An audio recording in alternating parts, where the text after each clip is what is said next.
أعوذ بالله من الشيطان الرجيم بسم الله الرحمن الرحيم আসসালামু আলাইকুম রহমতুল্লাহি ওয়া বারাকাতুহু।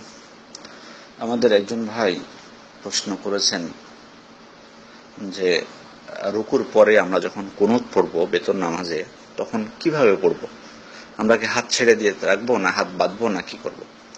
আপনি যখন রুকুর পরে কুনুত পড়বেন তখন আপনি হাত উঠিয়ে কুনুত পড়তে পারেন, হাত তুলে কুনুত পড়তে পারেন। দোয়া যেভাবে হাত তুলে করেন সেভাবে আপনি হাত তুলে কুনুত পড়তে পারেন।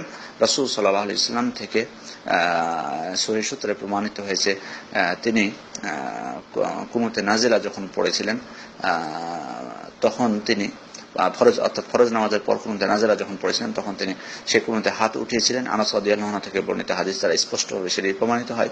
এই কারণে বিদ্বানগণ বলছেন যে রাসূল সাল্লাল্লাহু আলাইহি ওয়াসাল্লামের এই কুনুতে নাজিলা হাত উঠানো এটি বেতরের নামাজের কুনুতেও চলবে, বেতর নামাজের ক্ষেত্রেও এটি তারা কিয়াস করেছেন।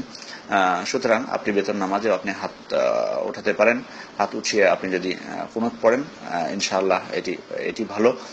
আর তাছাড়া ওমর ইবনে খাত্তাব রাদিয়াল্লাহু আনহু থেকে আব্দুল্লাহ ইবনে মাসউদ, আনাস, আবু হুরায়রা প্রমুখ সাহাবী থেকে বেতরের কুনুতে বুক বরাবর হাত উঠিয়ে দোয়া করার কথা প্রমাণিত রয়েছে, স্পষ্টভাবে সেটা প্রমাণিত হয়েছে। বাইহাকি হাদিসে আমরা এটি স্পষ্টভাবে প্রমাণ পাই। সুতরাং আমরা তো জানি যে ওমর ইবনে খাত্তাব হচ্ছেন খোলাফায়ে রাশেদার একজন, যার সুন্নাত হচ্ছে অনুকরণীয়, যার সুন্নাত হচ্ছে অনুসরণীয়। সুতরাং এক্ষেত্রে আর কোনো সন্দেহের অবকাশ থাকলো না।